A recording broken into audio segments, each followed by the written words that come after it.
Hello and welcome to today's upload. My name's Stacey, I am a messengeress. Today we are rounding up all the books that I read in December, starting with the books that were on my December to be read list and then moving on to any books that I read in addition to that, and there were a few. So at this point I need to probably make a small disclaimer and say that the December to be read list wasn't what I would call a roaring success. I actually chose 5 books to read altogether and only read 2 of them. Because, as I've discovered, to paraphrase the late great Jane Austen, it is a truth universally acknowledged that the second you tell me I have to read a book, I won't want to. I don't know what that's about, I'm a contrary madam, what can I say?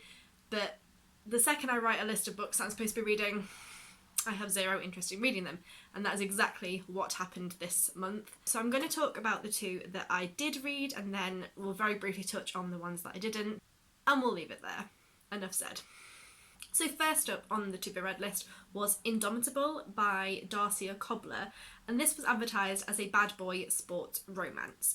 And what I didn't realise when I chose it is it is in fact a novella, and I usually steer well clear of novellas just because I read incredibly quickly. They're just not really worth me getting into, but as it turned out it was probably a good thing that this was a novella, as I think if it had been a full-length novel I probably wouldn't have finished it. When I kind of first thought about doing book reviews and talking about books on my channel, I had originally planned to not do any negative reviews because all I can think about is the poor author who spent all this time and put this effort into writing this book, and then somebody sits there and systematically rips it to shreds and slates it, and that just makes me feel awful. I had planned to just not mention books I didn't like, but then as I've been watching other people do their reviews and listen to other people talking about books, I realised that the books you like and the books you don't like are so uniquely personal to you, and if I do say that I didn't enjoy a book or that it didn't work for me, it is very rarely a commentary on the quality of the book or the writing or anything along those lines. It is just purely personal preference, whether the plot worked for me or not, whether I connected with it, and that is something that everybody is going to feel very differently to, and so therefore it's no judgment on the book as a whole. You may love it, it just personally didn't work for me. And that is definitely where I found myself with Indomitable. A bad boy sports romance would usually revolve around a sports player, whether that's professionally or whether that's like college kind of level, and that hero would probably be arrogant, traditionally be a bit of a womanizer, maybe a player, maybe a bit misogynistic. Often they have quite aggressive tendencies, they can get into lots of fights, etc. And these are all very common tropes in this genre, and honestly none of them bother me. Like, I am here for it. I love those kind of stories. I love alpha males who get brought to their knees. I did not love the hero in Indomitable. I would go so far as to say I loathed him. He was awful. The main character, I think his name is Lewis, is a baseball player, I believe, who is going off the rails. He is all the things I said and more, and as far as I could tell did not have one single redeeming quality. He was just an arsehole from beginning to end. In the very first pages of the book, he goes into a bar and starts a fight with a couple of women because they won't sleep with him, and he ends up punching one of them. What? In the scene after that with his agent, he shows no remorse, he doesn't seem to feel sorry for his actions at all, he is quite unapologetic and just basically is like, well, she was a bitch, she deserved it kind of thing. He was awful. The heroine of the story is his anger management therapist, who is meant to be helping him work through his issues, but the only reason he's even going to these classes is so that he can try and get her into bed. She loathes him for half of the book until suddenly she doesn't, and just decides that maybe there's more to him than meets the eye, even though we as an audience have seen none of that. He's just horrible. She also has a son who has Down syndrome, which is just a plot point that's just kind of thrown in there for good measure. I didn't like it. I didn't find the romance believable. I didn't find anything enjoyable about the 2 of them together. I couldn't understand why they would end up together, and it just didn't work for me at all. Sorry, not for me. I do understand that obviously in a novella it is more difficult to get character development in there, and obviously you're in a much shorter time period, so you have to kind of crowbar a lot into the book, but I'm going to talk about a couple of novellas later on that I think really hit the mark, so it can be done. So after that failed start, I decided to read something I was almost certain I was going to enjoy, and that was The Other Miss Bridgerton by Julia Quinn. As you all know, I am a huge Julia Quinn fan. I adore all of her writing. I've read almost all of her books. Sorry, the light's reflecting quite a lot on that. And yep, I wasn't disappointed with this one at all. So The Other Miss Bridgerton is the third book in the Rokesby series, which is itself a prequel to the Bridgerton series, which has recently been made into a TV series on Netflix. Don't know if I've mentioned that once or twice, maybe. And this book features Poppy Bridgerton, who is kind of distantly related to the Bridgertons from the series. She is very bored with society life. She's quite independent, goes looking for a bit of adventure, and boy does she find it when she stumbles across a pirate's cave and is kidnapped by pirates. Luckily for Poppy, they are very nice pirates, led by the very gentlemanly Captain Andrew James. I was maybe a little bit disappointed that they didn't at least rough her up a little bit. They were very, very respectful, I have to say, the pirates. Captain James is not all that he seems. There is more to him than meets the eye, and it turns out that he does have a bit of a secret identity, and he maybe is a little bit more connected to Poppy's life back home than she might realise. The main majority of this book is really gentle and calm and peaceful. Just a bit of banter between the two main characters as they kind of face off against each other, trying to show who's in control and who's got all the power in the situation. Poppy is great. She gives as good as she gets, even though she is kind of not in the best situation, being locked in a cabin for most of the book. Then suddenly, halfway through the book, it takes quite a dramatic turn, and suddenly the characters are thrown into a perilous situation. There's danger, there's threat to their lives. It suddenly gets a little bit more exciting. I was living for it. It was much more my cup of tea. The only reason that I gave this 4 stars, not 5, is because the end does kind of wrap up quite quickly. A lot of it is told from Poppy's point of view, so it happens off the page. You don't actually see a lot of the action happening. And then the whole identity reveal for Andrew is done very, very quickly, and it's kind of brushed over, and just they're all fine and they're in love and it's all wonderful. And the book ends. So it was a really lovely, solid Julia Quinn read. It was very enjoyable, it's very sweet, but I do prefer my books with just a little bit more drama. But it is still definitely a book that I will no doubt read again, and I'm very much looking forward to reading book 4 in the series, which I believe is called First Comes Scandal. So that was the 2 books from my to-be-read list that I actually got round to reading. I did start A Heart So Fierce and Broken, but I only got about 2 chapters in. I'm not grabbed by it yet. I'm clearly not quite in the place to read it yet. And the other 2 books, the Carrie Hope Fletcher book and my non-fiction read, didn't even open the covers. I've decided I'm probably not going to bother trying to do a formal to-be-read list from now on, because I just can't read like that. I have to read whatever grabs me in the moment and what I'm in the mood for, and it is no use me trying to pre-guess my mood before I get there. So from now on, I've got a list of books on my computer that I'm intending to read at some point, and I'm just going to pick the one that kind of grabs me at any given moment. So moving on to more books that we actually did read. Obviously, in December, I was involved with the #Binging Bridgerton group on Discord, and we read quite a few of the Bridgerton series in December. So we read 5. So we read 5 altogether. We read Romancing Mr. Bridgerton. I kind of think that finished right at the very beginning of December. Then Fill It With Love, When He Was Wicked, It's in His Kiss, and On the Way to the Wedding, which I finished just before New Year. I love the Bridgerton series. There's very little to be said there. I mean, I could talk masses about all of these books, and if you want me to do a book by book breakdown or a breakdown of the whole series, then please let me know in the comments below, and I definitely will. I could talk about these all day, but if I had to pick a favourite, then my favourite is obviously Eloise's story, To Sir Philip with Love. I absolutely adore it.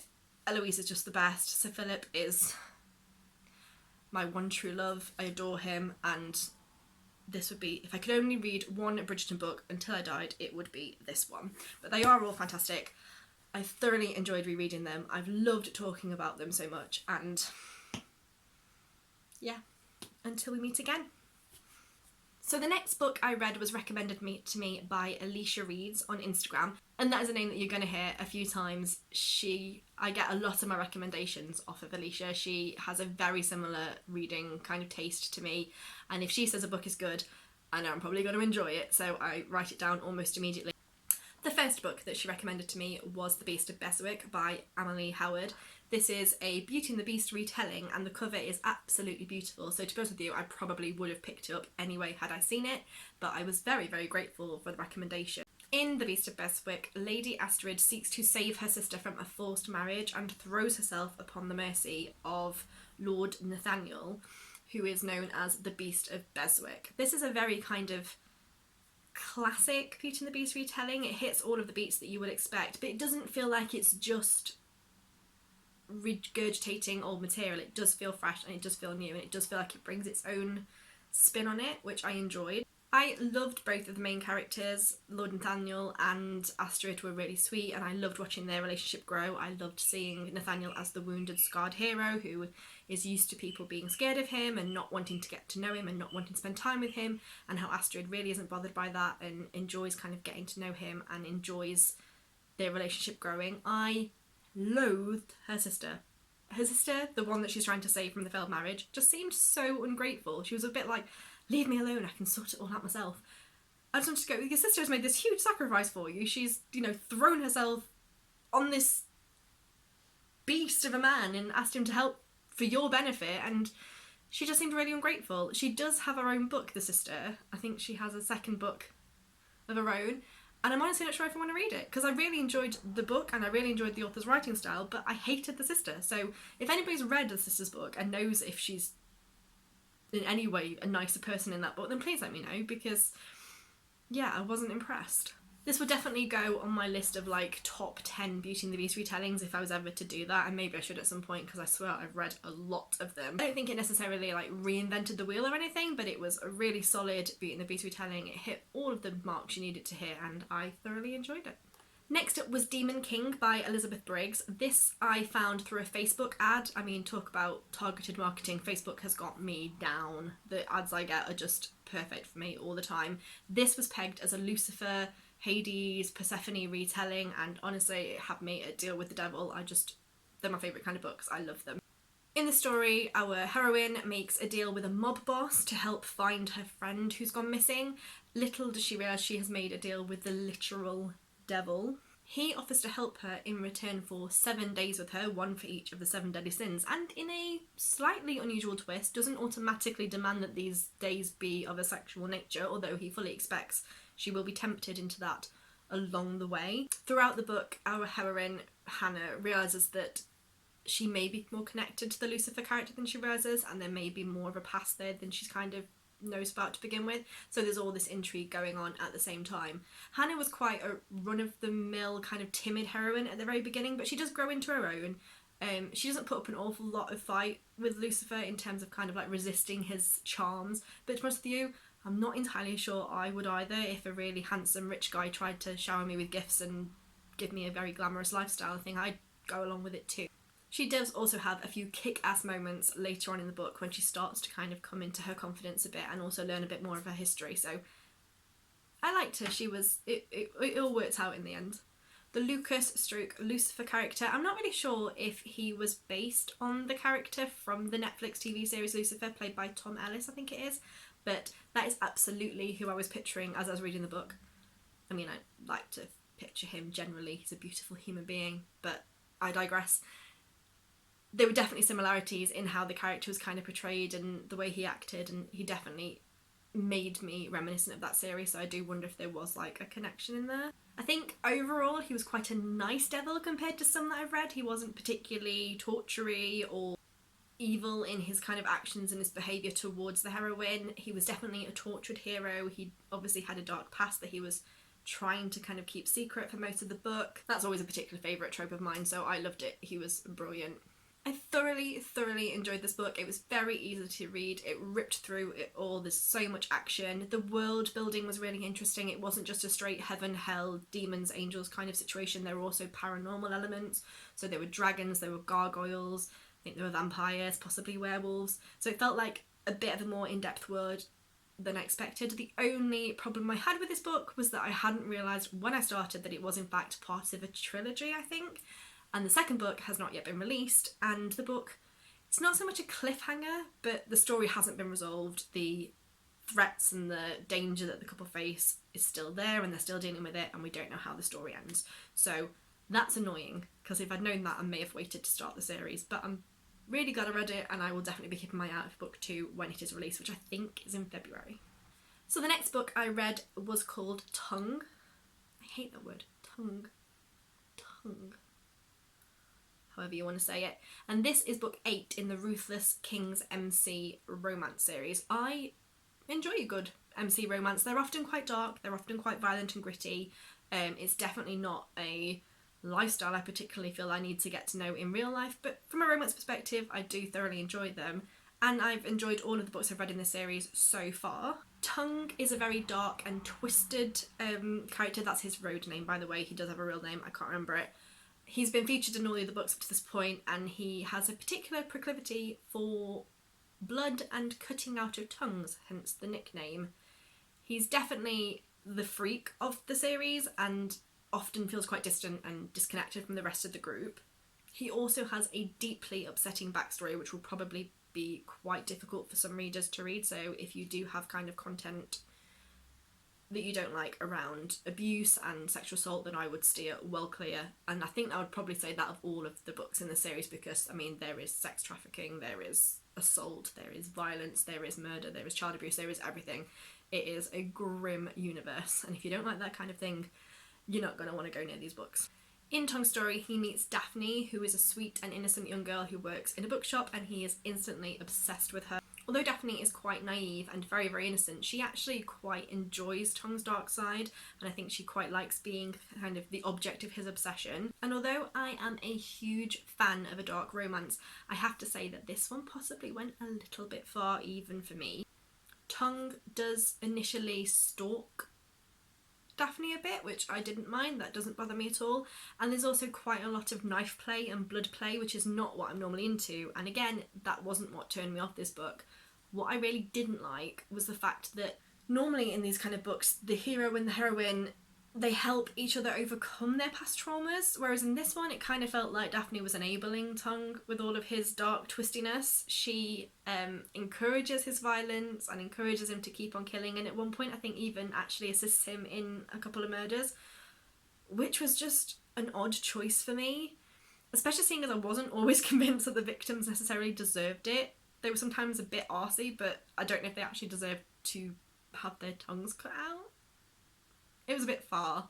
It didn't completely put me off the series, but it did kind of make me feel like maybe I've read enough of the Sword for the time being. And also, in this book, as it ends, the villain of the story is still out there, he's still on the loose, and it feels like the story has still got some way to go. So although the romance was resolved, it felt like the plot line wasn't, which kind of left you hanging a bit. I would have liked to see it more of a standalone, this story ends, and then another one can start later on. So next up, on a nicer note, was My Fake Rake by Ava Leigh, and I first saw this book on Crystal's Bookish Life's Instagram when she was talking about it for her the Rake Appreciation Society book club. That's a tongue twister for you. So this book is a bit of a twist on the usual Rake plotline, and it kind of follows the My Fair Lady, she's all that kind of storyline, but with the guy being the one who needs the makeover. So in the story, Lady Grace has fallen in love with this guy who doesn't even know she exists, and she enlists the help of her friend and fellow scholar Sebastian to transform Sebastian into a rake to make Grace seem more desirable and in demand, so that the chap she's in love with, I can't remember his name, will be more interested in her. What Grace doesn't realise is that Sebastian is secretly in love with her, and he's only offering to help her basically because he wants to help her, he loves her, and he's trying to spend more time with her. Sebastian undergoes a whole rakish makeover, I can see the montage in my head, and as they start to spend more time together through his rake lessons, then feelings start to develop, much to Grace's confusion as she tries to come to terms with what she's feeling. I personally don't usually go for what is a weaker male hero. I like an alpha male, that's just my personal preference, but Sebastian completely won me over. He was full on adorable, and I honestly think I wouldn't have liked this book half as much if not for his character. He was so sweet. It was lovely to watch his transformation and to see the lengths he would go to try and impress Grace and try and help her out, even if it made himself deeply uncomfortable. He just struggled with anxiety and kind of being about in society and talking to people, so that was really, really sweet. He was adorable. Grace is super intelligent in the book. She studies reptiles, which, grim, I hate reptiles, but I can't really hold that against her. But she's still hung up on a boy, isn't she? Even though she's this intelligent, she still is all about the guy and can't see what's right in front of her, which is this lovely, sweet, charming young man who would be perfect for her. I'm not entirely sure she deserves Sebastian, if I'm honest. I feel like if she couldn't see what he was before he became all rakish, then she just didn't deserve him. This was very much a slow burn romance, but when it got going, boy, did it get going. There was a 0 to 60 moment where you were like, they've barely flirted, now they're having sex in a barn. It just went poof. It was good, it was fun, and it was nice to see a heroine who was confident with her sexuality rather than being ashamed or scared of it. She was quite happy to go along with the situation, even though she'd maybe not experienced a lot before. The only problem I really had was that I just wanted to bash their heads together for not just talking to each other, even after they'd been together sexually. They were still not really talking to each other and not kind of expressing how they felt. It was really frustrating. I just wanted to slap them both and go, talk to each other, damn it. I think if you're gonna have your hero be slightly less controlling and commanding, then you're going to have one of them take initiative. One of them is going to have to kind of take control of the situation, and for a while it felt like they were both tiptoeing around each other a bit. Ultimately, the ending was lovely. It was a great resolution. I thoroughly enjoyed it. It was a very, very nice book, and yeah, it was a very enjoyable, sweet romance with a few steamy moments, if you like that kind of thing. So next up, I downloaded a book called With This Kiss, which was an anthology of first in the series romances from, I think, a majority of authors I'd never read before. And the first book in the series was called Bewitching by Jill Barnett. In this book, there's a character called, I'm going to have to refer to her name, Joyous Fiona Macquarie. How's that for a mouthful? Joy, as we're going to call her for short, is a witch whose magic often goes awry, and after a spell goes wrong, she lands quite literally in the lap of Alec, the Duke of Belmont. He's recently met a fortune teller who has told him that he's going to marry the next woman he meets, and after just being jilted by his actual fiancée, he decides to marry Joy in haste and get to know her later. Not saying that's the best decision he's ever made, considering the fact that she is a witch. An actual magic casting witch. I have really, really mixed feelings about this book. I really liked the initial characterization and the initial kind of meeting and their relationship. He is very prim and proper and stable and likes everything to be just so. She is obviously wild and a bit out of control and used to things being a bit more fluid than that. The setup was lovely. I just felt like occasionally it felt like a bit of a slog. There were quite long periods where I didn't feel like a lot was happening, and sometimes the characters felt like they were having the same argument over and over again. When the plot was moving along, it was wonderful. I thoroughly enjoyed it, but there were just too many times when I got a little bit bored. The happy ever after, when it arrived, was lovely. I really enjoyed the resolution, but I just would have liked to get there just a little bit faster. The second book in the anthology was actually the reason I picked the anthology up in the first place. It was on Kindle Unlimited, and I had been looking for books by Kerrigan Byrne, which is an author that I'd seen recommended a number of times on the Binging Bridgerton read-along chat. The book featured in this anthology is Seducing a Stranger, and wow, I was not disappointed. So Seducing a Stranger is, I believe, also kind of a follow-on from Kerrigan Byrne's Victorian Rebel series, and it's also the first in her Good Girls series. And it was absolutely brilliant. This book was just, it was everything. It had everything. There was passion, there were illicit encounters, there was mystery, there was intrigue, there was murder, there was a marriage of convenience, there was mistrust between the lovers. It just, you couldn't have crammed anything else into this book if you had tried. I loved it. Our hero Sir Carlton Morley, I believe his name is a man with a hidden past. He's got kind of a secret identity, and he meets Prudence Good, who is a very prim and proper heroine who is looking for one night of passion before she has to enter a forced marriage, and boy, do they have a night of passion. The two are then thrown back into each other's lives when Prue's groom is found murdered on her wedding day, and Sir Carlton is tasked with investigating the crime. I mean, I can't say enough how much I enjoyed this book. The writing was fabulous. It was a completely thrilling story. It really grabbed my attention and kept me going. I just loved it. I loved both the characters. There was tons of romance and passion. There was lots of kind of drama between the couple. I can't wait to read the rest of the series. So after I'd read Seducing a Stranger, I immediately messaged Alicia from Alicia_reads, so I told you I'd mention her again, and she recommended that I then try How to Love a Duke in 10 Days, also by Kerrigan Byrne, and this is the first in the Devil You Know series. It features a group of 3 female friends who call themselves the Red Rogues and shows all of their romances. She did mention they are slightly darker romances, and they do come with a bit of a content warning because there is quite a aggressive sexual assault at the very beginning of the book. Basically, our heroine, Lady Alexandra Lane, has to marry somebody with money in order to continue to pay a blackmailer who knows about a terrible secret in her past. She meets Piers, who is the Duke of Redmayne, and he's also known as the Terror of Torcliffe, and he's actually supposed to be marrying one of her friends, but he kind of has his eye turned by Alex instead, and eventually they decide that they're going to get married, with the friend's blessing, obviously. I really, again, just couldn't believe how much I love this story. I think I've possibly found my new favourite author in Kerrigan Byrne. She's just hits every single one of the things that I need in a romance novel. Lady Alex is this very feisty, confident heroine, but she's had a deeply traumatic incident in her past that has affected her and that she's trying to come to terms with. I felt it was handled really, really nicely, and it was lovely to see how she overcomes that with Piers' help. Piers is your typical scarred, kind of wounded hero who just, is not used to being loved and kind of being accepted, and he was so caring of Alex, especially when he figured out that she'd been through some trauma, and he helped her overcome it, and it was just beautiful. I loved it. I thought the characters were beautifully developed. The romance seemed incredibly believable and flowed very naturally between the two of them. There was also mystery and intrigue as you're trying to figure out who is behind all of the attempts on the two couples' lives. They keep you guessing right until the very end of the book as to who's behind it all.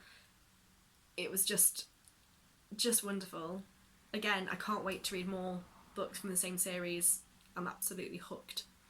So next up is a very, very, very different style of book, which is 15 Inches by Madison Faye, which is a book that I saw recommended on Natasha's Instagram, BookDiva401. So 15 Inches does precisely what it says on the tin.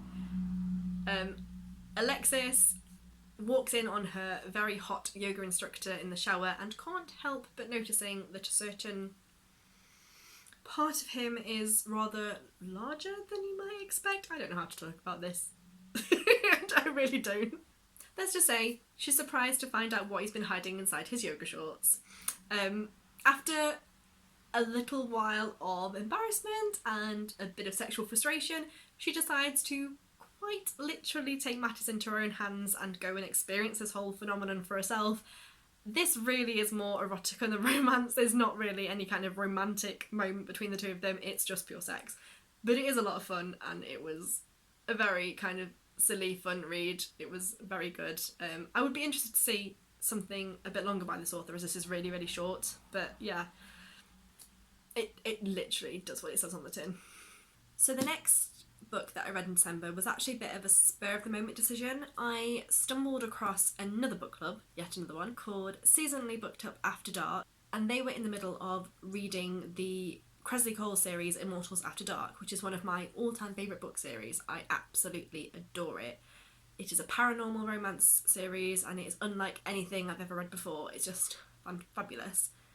They were about to start reading Lothaire, which is one of my favourite books out of the series, although I probably would say that about all of them, to be fair, depending on which one I was reading at the time. So I decided to hop on and join in and read along with them.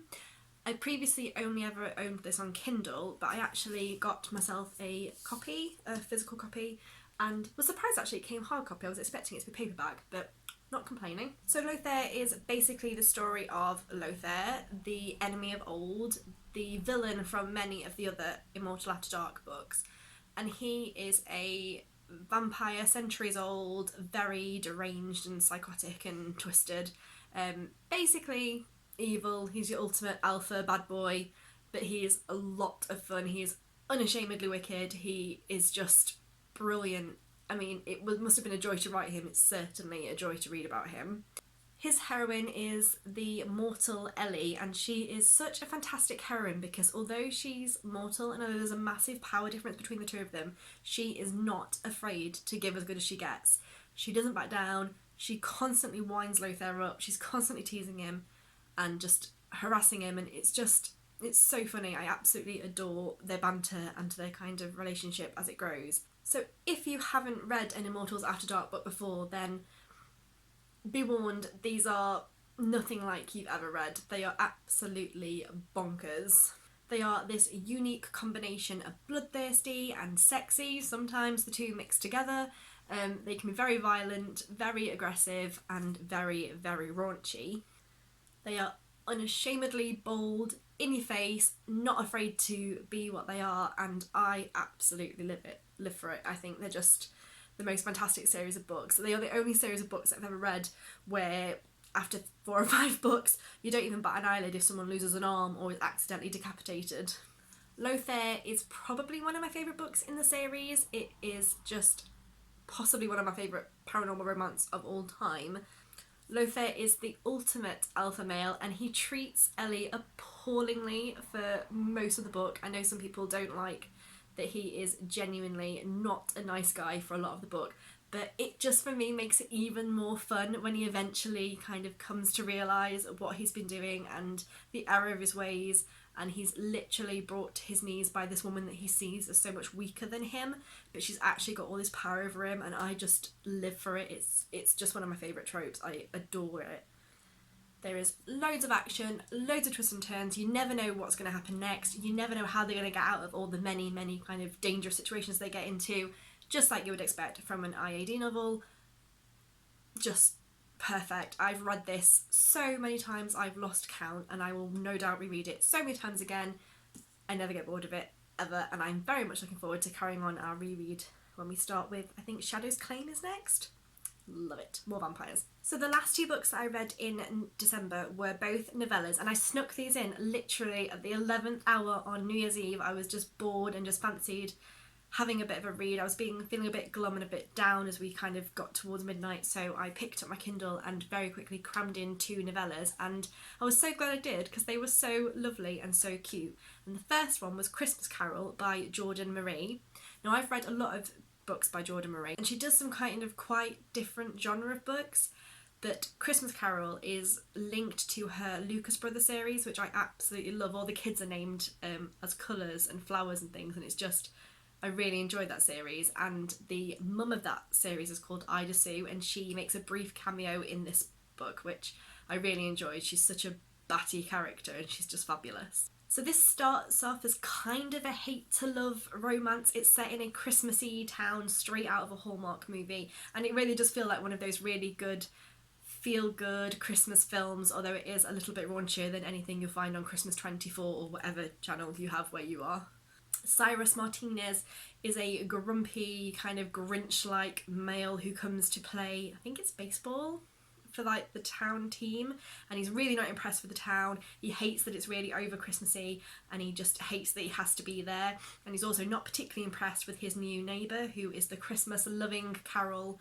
Her name is literally Carol, and she is just everything he's not. She's sweet, she's lovely, she's friendly, she is just such a nice person. Complete opposites, and initially they're very, very kind of, they rub each other up the wrong way, but then there's this attraction there immediately, and they're immediately drawn to each other, and it was very sweet. There was heaps of chemistry between the two of them from the offset, and because it was a novella, you didn't have ages and ages and ages of kind of him fighting his feelings or hating her. Very quickly, it was all about seduction. There were some good steamy scenes, some good like kind of passionate moments. It was just a really cute book. I really enjoyed watching Cyrus kind of fall for Carol and how his priorities changed and his mood and feelings changed as he fell more in love with her. He had to do a bit of a grovel at the end, like, you know, they do when they make terrible decisions in romance novels, because, you know, what would a romance novel be without a little bit of conflict and drama? But it was a really, really nice Christmas read. It was very quick and easy, and I thoroughly enjoyed it. It cheered me right up.